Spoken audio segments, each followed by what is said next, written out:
No dia de ontem, aliás, essa semana, sexta-feira, a presidenta Dilma, através da sua equipe econômica, anuncia o contingenciamento da ordem de quase 70 bilhões no orçamento da União, fazendo cortes nos mais diversos ministérios. O governo só toma uma atitude daquelas exatamente para evitar que um caos maior pudesse acontecer no país. Como disse o senador Regufe, uma das ações determinada, corajosa, porque até então não tinham tomado decisões semelhantes, que foi taxar o lucro dos bancos deste país, que na sua maioria, e com especialidade a rede de banco privado, confesso a Vossa Excelência que eu não sei a importância que eles representam para a sociedade, a não ser o processo especulativo, e quanto mais ganha, mais quer ganhar. Falta agora o governo se debruçar num outro segmento, que é exatamente aqueles que, numa certa reunião com a equipe econômica, eu perguntei ao ministro Levi e ao ministro Nelson Barbosa, porque ao invés de estarem criando essas formas de impactar a vida dos trabalhadores, o governo não taxava as grandes fortunas deste país, que os assalariados, o senador da República, por exemplo, se nós fizermos um levantamento, ele talvez pague mais imposto de renda do que os afortunados. Pois bem, e o governo iniciou com a taxação dos bancos, do que eu queria cumprimentar a equipe econômica e a presidenta Dilma, mas agora ele precisa se debruçar em cima desse outro segmento. Mas, senhor presidente, que me traz aqui também na tarde de hoje, para tratar de um assunto que ele é absolutamente relevante na vida econômica do país. É o setor que, ao longo dos anos, mantém superávit na balança comercial. Muitas vezes sem ter os instrumentos necessários capazes de melhorar a qualidade da produção deste país no agronegócio, faltando, consequentemente, a logística para que a gente possa ter competitividade. O agronegócio é, como todos sabem, o principal motor da economia brasileira nos dias atuais, responsável por 20% do nosso produto interno bruto, 40% de nossas exportações e 30% dos nossos empregos. O setor é fundamental na mudança do patamar do Brasil, que deixou de representar uma economia periférica para se tornar um dos grandes protagonistas globais na primeira década deste século. Cerca de 90% do crescimento da produção no campo se deve ao aumento da produtividade, o que só comprova a competência do produtor rural brasileiro. Em 2014, a produção nacional beirou os 190 milhões de grãos, toneladas de grãos. Estima-se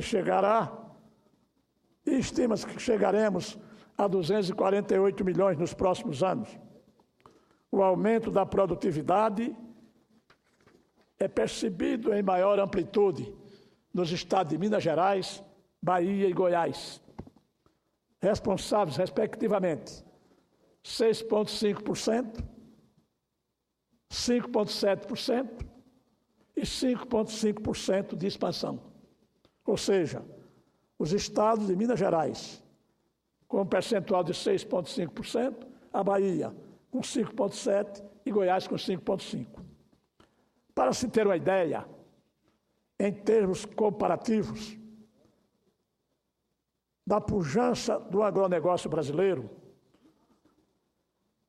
a produção da região do Delta dos Estados Unidos não chega a 700 mil quilômetros quadrados de área cultiváveis. No Brasil, esse número é finalmente superado pelo estado do Mato Grosso isoladamente. Segundo o Ministério da Agricultura, nossas exportações de grãos e algodão também têm de aumentar até o ano de 2023. E o principal vetor, no caso dos grãos, será o milho.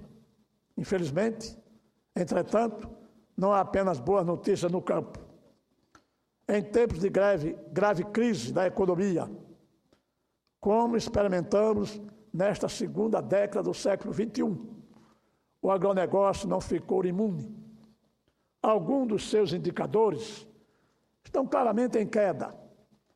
E o quadro se agrava mais ainda com os problemas crônicos vividos pelo setor, como os gargalos da logística, a infraestrutura, que ainda estão longe de solução a contento no Brasil. Apesar das dificuldades, todavia, esse importante ramo ainda se mostra essencial para não deixar que a economia brasileira como um todo entre em colapso. Pois bem, no âmbito do agronegócio, é preciso reconhecer uma figura de notável importância, a do pequeno produtor rural, assim como, na economia urbana, o microempreendedor individual ocupa lugar de destaque no meio rural. O pequeno produtor também é peça-chave para o bom desempenho geral do setor. É indispensável, portanto, criar condições para que o pequeno produtor prospere. E o papel do Congresso Nacional nessa tarefa é de especial relevo. Como parlamentar, ainda como deputado federal, ofereci minha contribuição no sentido de aliviar as despesas do pequeno produtor, mediante o projeto de lei número 1089 de 2003, na Câmara, que tramitou como PLC, número 3 de 2005. No Senado, a proposição logrou êxito e resultou na Lei 12.689, de 19 de julho de 2012. A lei instituiu o conceito de medicamento genérico veterinário. Como é sabido, no mercado de medicamentos de uso humano, a criação da figura do medicamento genérico barateou sobremaneira o preço final ao consumidor de diversos produtos, ampliou a oferta, incentivou a concorrência, mesmo enfrentando severa resistência inicial dos grandes laboratórios. O fato é que, hoje, ninguém contesta mais a necessidade e a importância dos medicamentos genéricos de uso humano, e o novo perfil do mercado já está consolidado. Para atingirmos o mesmo sucesso no âmbito dos medicamentos veterinários, a edição da Lei número 12.689 era necessário, mas ainda não suficiente. Faltava a sua regulamentação. Providência que chegou em boa hora, com a edição do decreto número 8.448, de 6 de maio do último. O decreto foi viabilizado, em grande parte, graças ao empenho da ministra Cátia Abreu, a quem agradeço imensamente, não apenas por sua ativa participação na trajetória bem-sucedida dessa norma, mas por ter, em reconhecimento à iniciativa, juntamente com Sua Excelência, a senhora Presidenta Dilma, que ficaram felizes e satisfeitas com a ação desenvolvida pela ministra da Agricultura, no sentido de colocar na prática aquilo que realmente vai atender aos pequenos, médios, grandes, inclusive os criadores de animais domésticos. Pois bem, com a conclusão do arcabouço legislativo necessário para a produção e comercialização dos genéricos veterinários, resta ao Poder Executivo Federal cuidar dos detalhes administrativos, com o fortalecimento da estrutura do Ministério da Agricultura, de modo a agilizar o registro dos novos medicamentos.